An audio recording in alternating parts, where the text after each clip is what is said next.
Hey guys, this is Tiggy Maximus with Tiggy Maximus Talks, episode 239 on Spotify and YouTube. Thank you guys for listening and watching this podcast.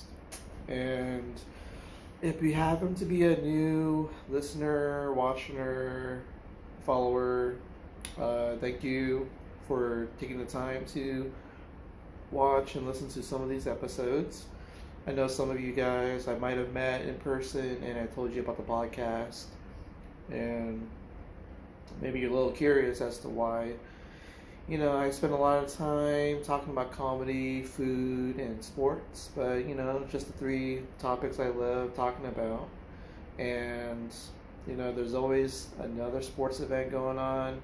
There's always something to talk about with a little, like, in-depth context, and just kind of speak your mind a little, and also whatever comes to mind when it comes to a comedy show, and just say what you gotta say, and from what you can remember, and hopefully, like, whoever listens to it, whether you're a normal civilian or you actually are a comic, and it's coming from a good place that I actually recognize certain things when I'm there, and I do speak, like, honestly, and I do like the fact that some of you guys actually do, like, pick my brain sometimes.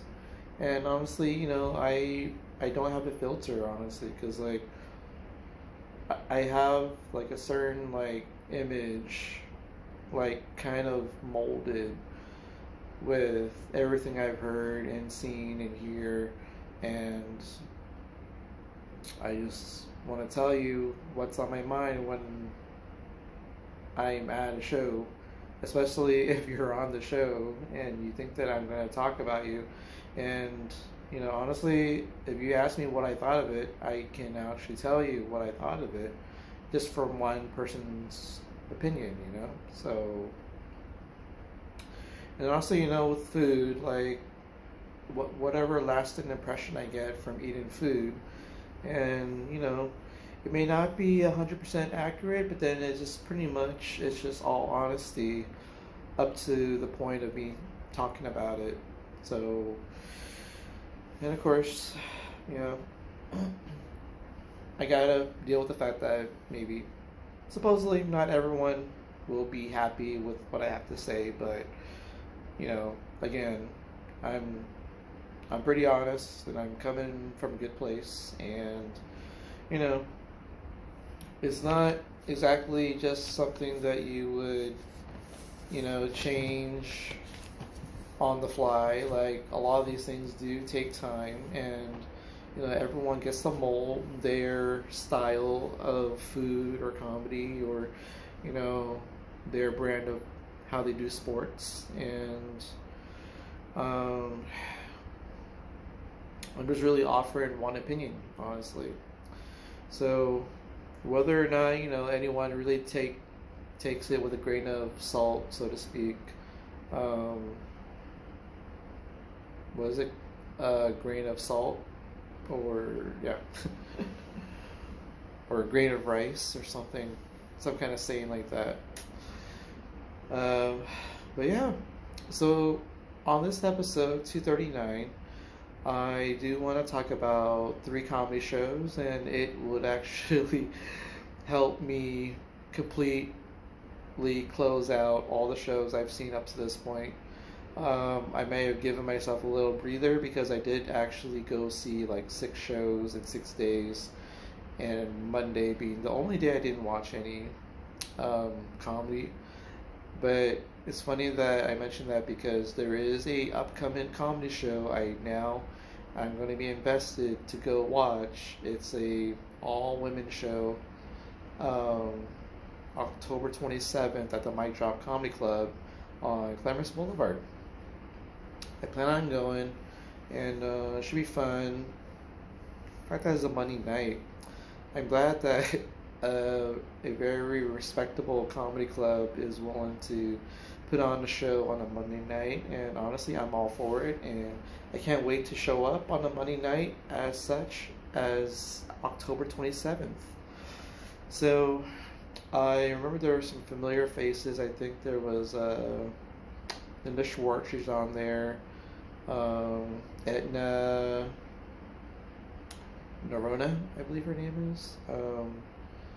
So some good names, and honestly, I think that after seeing them perform over the last few years and getting to know these performers, and I think I'm in for a treat, and whoever I can get to go with me. So, yeah. But yeah, so let's talk about three comedy shows. Um, there is a show at the Yellowdoor Comedy Club, which is downtown San Diego. I believe it's 5th Avenue and G Street. Um, Honestly, great club. It's the middle floor of the building that holds the Mr. Temple Cantina, which is the first floor, which also holds the Yellowdoor Comedy Club, which is the third floor, and the Celio Rooftop, which is the fifth floor. So yeah, there are technically 5 floors, but really it's 3. But I guess they don't really label anything in, the second and the fourth floors. So I guess that might be more of like, I don't know. Could just be simply staircases, honestly. Or maybe some secret pathway for like maintenance workers, for the people working the building, maybe. But yeah, it's really just 1, 3, and 5. And 2 and 4 might be in, I don't know, I guess it's not operable. I'm pretty sure it's on there on that little that elevator keypad to figure out which floor you want to be on. I'm pretty sure 2 and 4 is only accessible by secret access, or maybe it's just not there entirely. Uh, but yeah, this was a special show I went to at the Yellowdoor because it was a double headliner show. And the show had host Mackenzie Ray. She's an LA comic. Funny gal. Got to talk to her for a little bit. She talks about dating. Apparently, I think she has a stripper pole in her home. So that was kind of interesting, knowing a few things about her. But she is pretty funny. I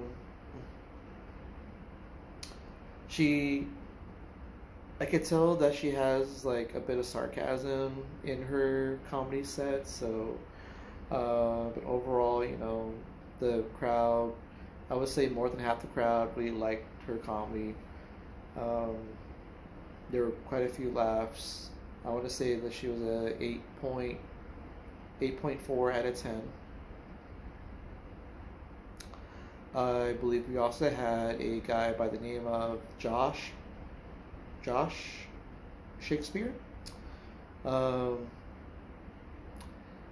guy has a nice style of comedy. He can be a little bit loud, but it just his passion through the microphone. You can tell. He did a good job with the crowd, and the fact that I never heard of this guy before. Guy did pretty well with this crowd. I'm pretty sure at least half the crowd was laughing from what I remembered, and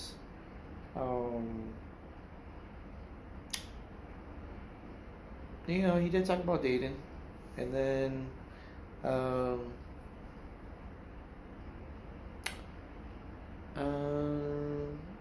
but yeah, I want to say Josh Shakespeare 8.5 out of 10, pretty good. And then Will Davis, first time seeing him. The guy is pretty tall, actually. Pretty funny. Um, I'm pretty sure that I heard a lot of laughs when he was up there. There was some stuff that was completely relatable. I like that out of Will Davis. Um, and I want to say, he was a 8.6 out of 10. Um, and then we got Colton Harpie. From the time I first met him and seen his comedy, he has gotten so much better over the last few years. And he's just like, honestly, he's always like instant comedy, laughter, non-stop jokes, non-stop back-to-back jokes and laughs from the crowd. And it's just, he's gone to a point where he's in a groove where almost anything he says is just, honestly, is just comedy gold. And honestly, I like the fact that he is on his way to being like a featured comic anywhere in any city. I'm glad he's like, like a San Diego guy. And honestly, all the stuff that he says on stage, like his dad, um, and pornography, that was like comedy gold. And he had like PowerPoints to show us. And honestly, that was even funnier because it's PowerPoint. Um, I want to say Colton Harpy, the way that he was just delivering this comedy gold to the crowd at the Yellowdoor, which was a significant crowd. There had to have been at least 70, 75 people there. Um, and I had my friend Victoria come with me, and she got to see a good show.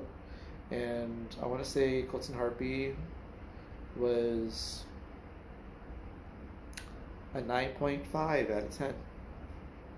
Awesome job, he did. And then we got our other headliner, the one and only Brian Archuleta. He put out some new jokes into his set. I've heard some of the old stuff, but he mixed it in pretty well because those are good ones he had, like the Border Patrol stuff and dating and stuff. And honestly, I would say more than half of his set was pretty good. And sometimes he did kind of maybe did follow through with like delivering the punchline because it kind of like tailed off a little bit, but for the most part, most of the jokes were pretty funny, and more than half the crowd got his jokes and were laughing. So I want to say that Ryan Archuleta was a 8.75 out of 10. Great job from everybody on the lineup with Mackenzie, Josh, Will, Colton, and Ryan. And honestly, if you ever get a chance to see these comedians in the town near you, go see them. Mackenzie Ray, Josh Shakespeare, Will Davis, Colton Harpy, and Ryan Archuleta. So that was August 29th. The next show I went to was like a dating comedy show.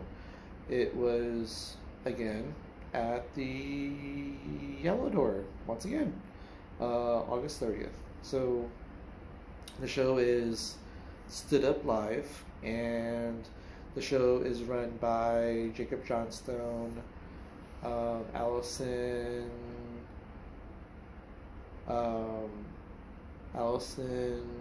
Bastano, and Chris Espinosa. Those guys are your dating comedy hosts, and they brought on two blindfolded bachelorette looking for a date with a very solid man or woman, based off of their personality and their jokes. So the first part, we have a guy by the name of Shane. He was blindfolded and he got to be on stage, and three of the female comics that were vying for his I guess for his love or his attention. And we got a good looking threesome for the female portion of the comedy side. We have Mimi Harris, we got Mackenzie Ray, and we got Christy Matsutani. And, we got 3 knockouts. And Mimi Harris was the first one to go up. She did her usual comedy, but her comedy had some laughs, but it was mostly silent during her set. And it's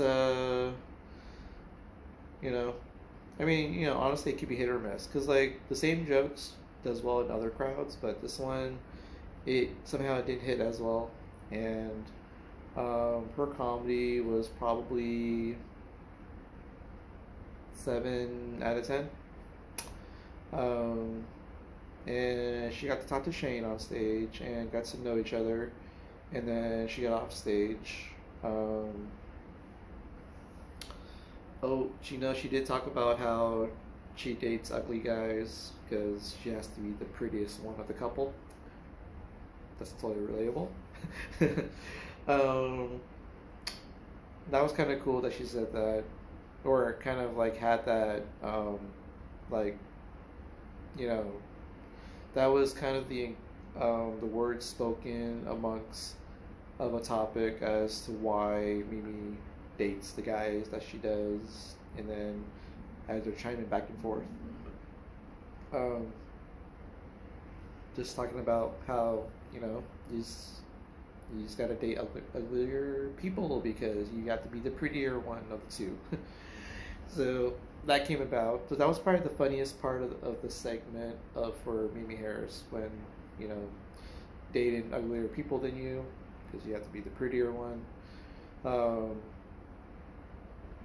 And then I think we had Christy Matsutani, and she talked about her dating life. And the funny part about this is that when she was up there, even though she did some great jokes, and I want to say that the mix-in between talking to Shane and the host, and then also somehow trying to hype up Mimi to win the competition, so she didn't care about herself. And honestly, that just made it really funny. I want to say all that together was probably 8.75 out of 10. So, I mean, it was pretty funny how a contestant could be, really promoting another competitor for a dating competition. So I enjoyed that. And then the last one to go up was Mackenzie Ray. She pretty much was kind of writing herself off essentially from the get-go, and she has that sarcasm like before. And honestly, her comedy was pretty good for this particular dating comedy show. Crowd, I would remember that the crowd was probably laughing quite a bit during her comedy while trying to impress Shane, the guy who's trying to figure out which one to date. I want to say Mackenzie Ray, she was in the whole segment with her in it, 8.4 out of 10. So Shane had to figure out which one to pick between Mimi, Christy, and Mackenzie Ray.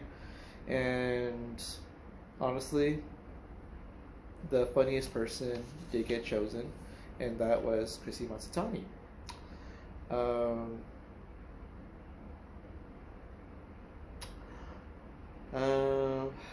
So yeah, Shane got to pick up the blindfold and got to see Christy Matsutani, But then Christy did point out what Mimi looked like, and that was kind of interesting. So, um, next portion was now you got a blindfolded um, Sarah, who is the waitress of the Yellowdoor.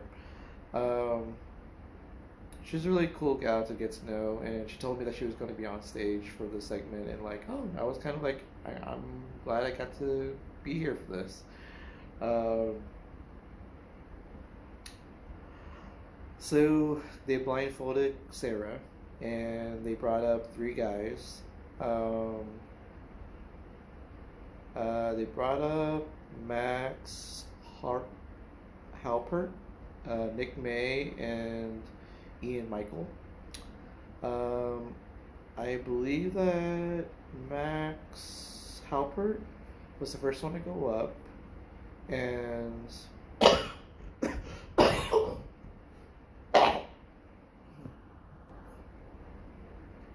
excuse me. Max Hopper went first. He was kind of funny, and the crowd was kind of into his comedy, but not like a big ovation or anything. Um, so he kind of had like a kind of a hill to climb. Um, kind of impressed Sarah, but I think she wasn't gonna buy into Max. Max Hopper, I think he was kind of like a 7.75 out of 10 for his comedy and trying to impress Sarah. And then you got Nick May, who simply just did not get any laughs at all. Um, there was one time he did get a laugh, but I'll tell you why. But overall, Nick May just did not impress Sarah at all, nor did he impress the crowd at all. And if anything, um, he did get one good laugh, but that was more like at his expense. Nick May, I believe, was like a 5 out of 10 for his comedy. And then the guy who was like oh shoot, he was the funniest. Ian Michael. Um, he wore a suit on stage, and honestly, he was pretty funny. And without looking at him, at this point, Sarah is blindfolded. Um, like, I think she was impressed by the humor, but I guess um, Sarah had some turn-offs and turn-ons, and I kind of felt like when she was asking some questions of Ian that she liked some of his answers, but then some didn't was not an answer that Sarah wanted to hear. So, but comedy wise, in the segment with Ian, I gotta say, it was a 8.8 out of 10. Ian Michael was pretty funny. And so now it was time to figure out who was gonna be the winner. And I believe this is the funny part. I think that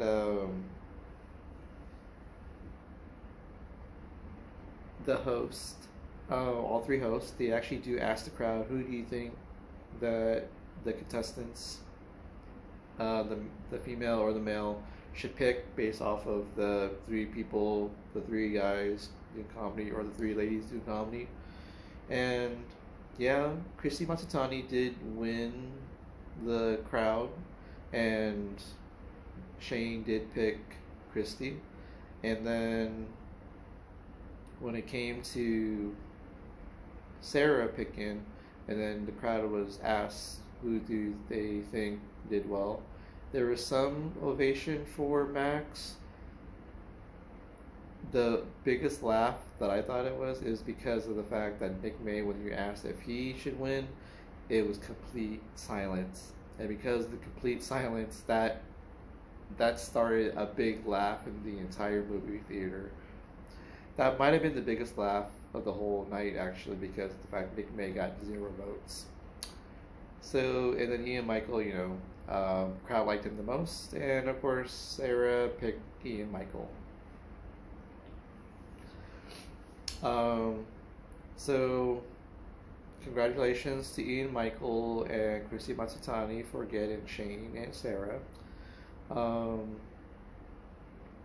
But yeah, easily the funniest segment or the funniest comic was Ian Michael and Chrissy Matsutani. And this is actually I think it's like my second time going to this dating comedy show. So, yeah, it was a pretty good show. Overall, it has a lot of funny segments where you do have the interaction between the contestants and the host and the people finding dates, and overall the show I kind of felt it was like a an 8.5 out of 10. The host did mention that there's a restraining order against me to be at this show. I thought that was kind of funny. Yeah, I think they mentioned that I am like everywhere and there's a restraining order against me. So, hey, you gotta roll with the punches, right? And then the last show that I went to was at the Laugh Factory, and I got to see some familiar faces. Angelica Venezuela, Natalie Chandel, Chrissy Matsutani, Gabriel Ramirez, and Pacey McMillan. I guess the only person that I hadn't seen supposedly is Blacksmith Roger. Well, I gotta say, this show was pretty awesome, and it might have been the best show I've seen at the Laugh Factory. So the host was Chrissy Matsutani, great host, and she talked about her dating life, her mom, the usual stuff, and the crowd was laughing quite a bit during her set. It's good to have like more than half the crowd laughing at her comedy, and does great with some crowd work. And her jokes was pretty good for the most part. And I want to say that it was 8.75 out of 10. And then we have Pacey McMillan. He talks about his transitions, and honestly, that was always pretty funny that he owns up to the look of what kind of feedback he gets about his appearance. I want to say he was a 8.75 out of 10. And then we got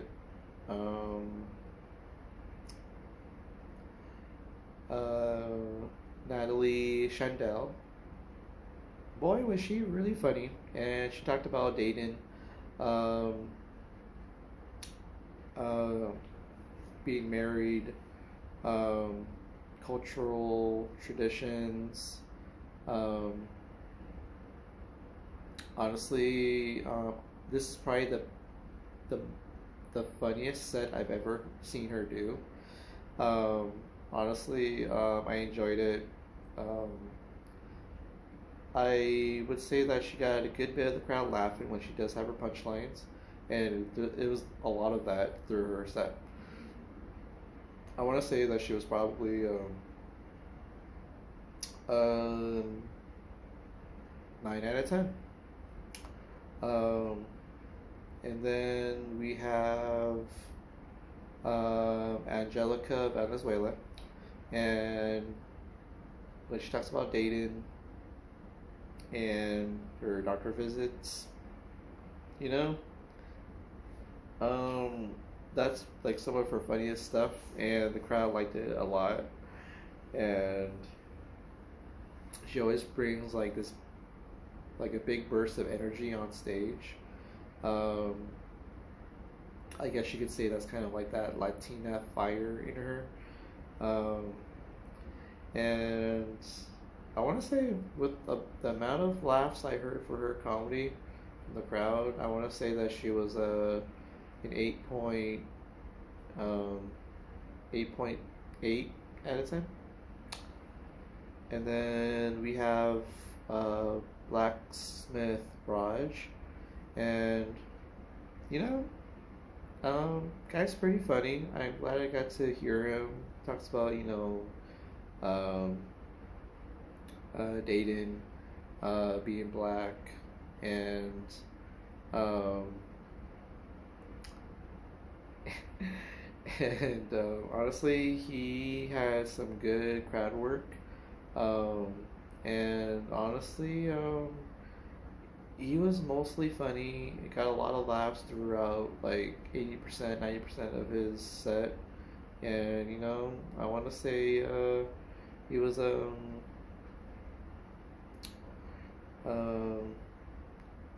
9 out of 10.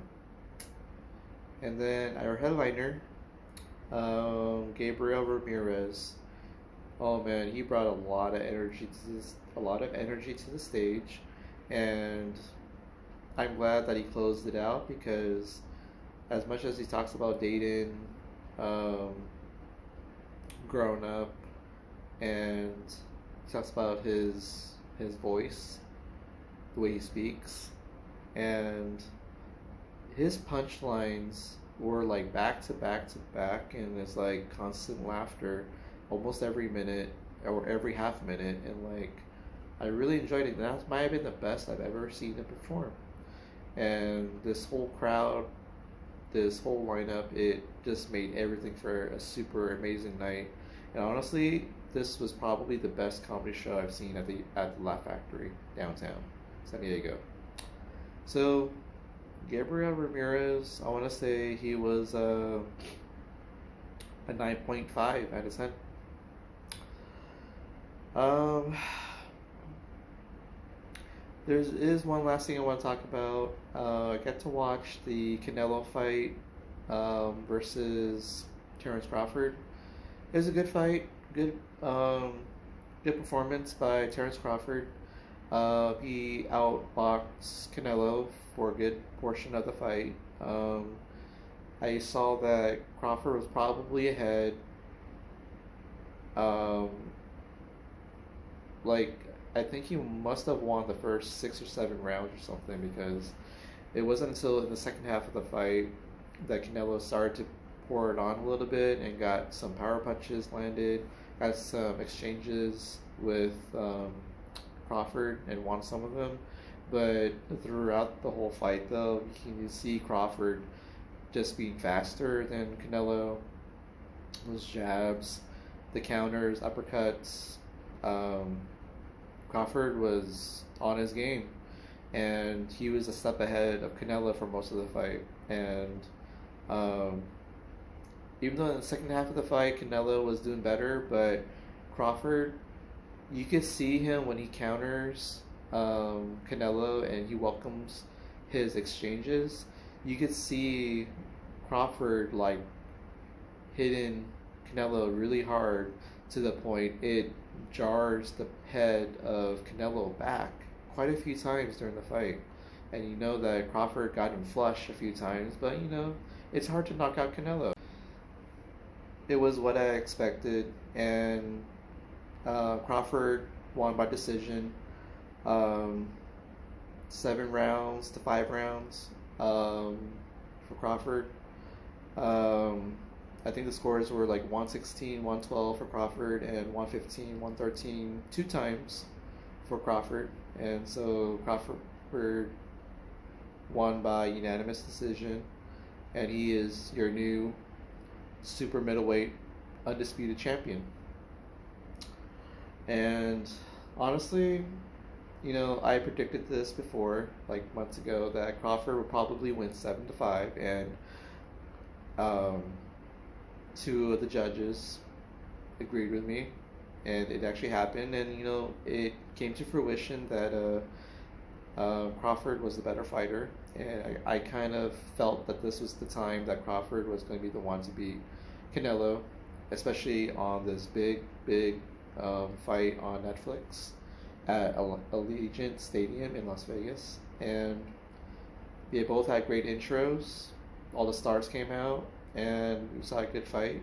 And you know, I like the fact that my prediction came true.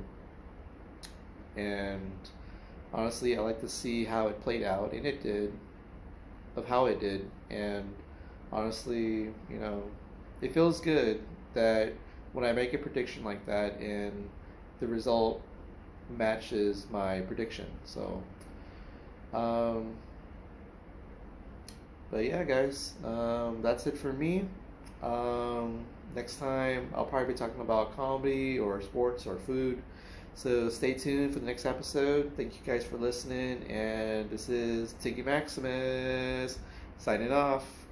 Booyaka. Shama. Alright, later, guys. Booyaka. Baby. Alright. Later, guys. Have a fun week.